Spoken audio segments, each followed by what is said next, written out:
TrickLife.com.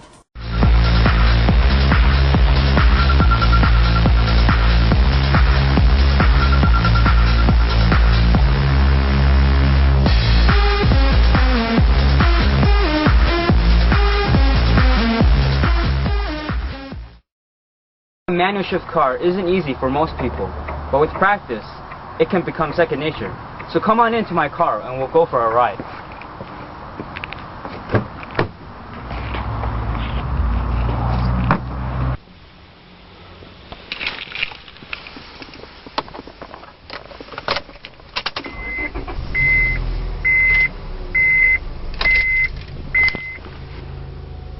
Alright, let's go. So now that we're in the car itself, we should look at the main components necessary for driving a manual shift car. Well, the first is of course the steering wheel, the shifter itself, and of course the gas pedal, the brake pedal, and the very important clutch itself. So to start the car, we need to first hold down the clutch pedal and slowly start the engine in the neutral position, which is at the center.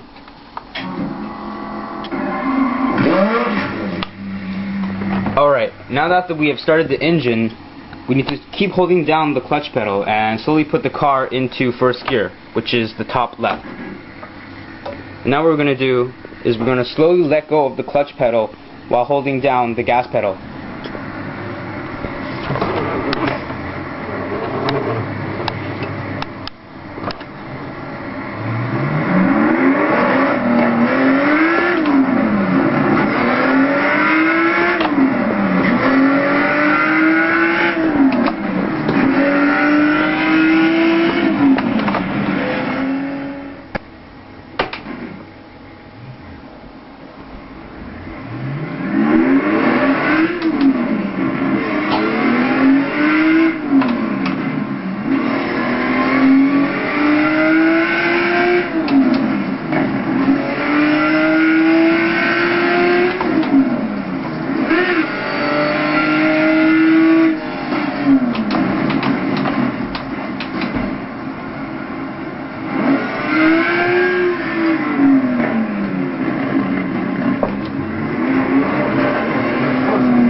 So that's the basic idea of how to drive a manual car. But there's one thing that you should watch out for, and that is stalling the engine. There are a few ways where you can stall the engine. The first of which is pressing down the gas pedal and changing to the first gear without holding down the clutch. This is what happens to the car if you were to do that without holding down the clutch.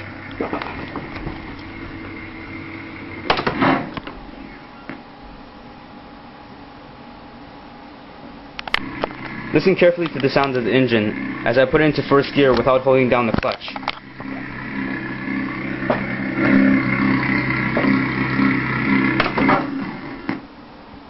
As you can see, the motor just suddenly died.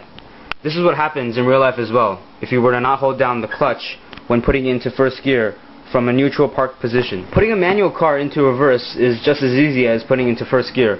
So the first thing we should ensure is holding the clutch down. Once the clutch is down, you can then put the car's transmission into the reverse gear, which is usually holding it down and pushing it to the far right and down again.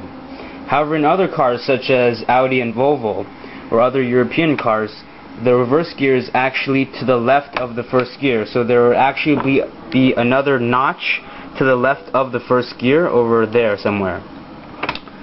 Since this isn't a Volvo or an Audi, it would be at the bottom right. Now once this is in the reverse gear, we could then proceed to letting go of the clutch slowly and putting some gas into this accelerator. Then when we stop, we need to hold down the clutch still, and as well the brake, and slowly let going of the brake, holding the clutches again, putting the gear into neutral, and then again into the first gear as we learned already. And then we slowly let go of the clutch and slowly apply gas.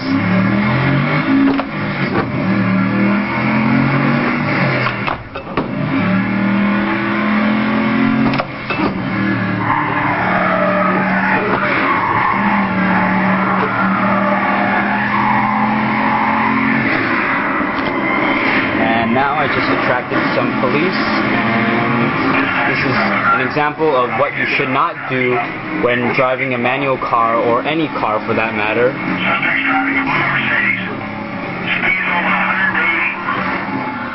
Now the last thing that I want to mention about driving a manual shift car is the tachometer. Usually when you drive an automatic vehicle, you usually don't look at the tachometer because it doesn't really apply when you're driving. However, this is a totally different story when you're driving a manual vehicle, because it is the tachometer that tells you basically when you should shift and when you shouldn't shift. So for example, if I'm going on a normal road and I'm on the first gear, generally you would want to accelerate until the needle reaches between 2 and 3. Generally not over 3, but sometimes you can go over 3 to somewhere between 4 and 5, for example, if necessary to accelerate faster onto a highway, for example. But generally you should never go over 3 or under 2. The best region is between 2 and 3 because this maintains the best gas efficiency.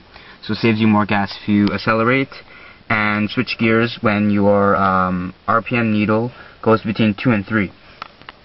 If you go under, if you shift and the needle is pointing at 1 or 2, then that's called an undershift. And basically that's going to put more stress on the engine and cause you to waste more gas. Similarly, if you wait until the needle goes too high, then your engine is going to whine really high, and you will also lose gas efficiency. However, this will let you accelerate faster though, because you're getting more power out of your engine. But if you do decide to accelerate that fast and go to an RPM value of around 4,000 or 5,000, 6,000, or even 7,000, then you might potentially damage your engine, especially if the needle goes to the red region between 7,000 and 8,000 RPM. This basically concludes the tutorial on how to drive a manual shift car. Hope you learned something, and good luck with driving a manual shift car.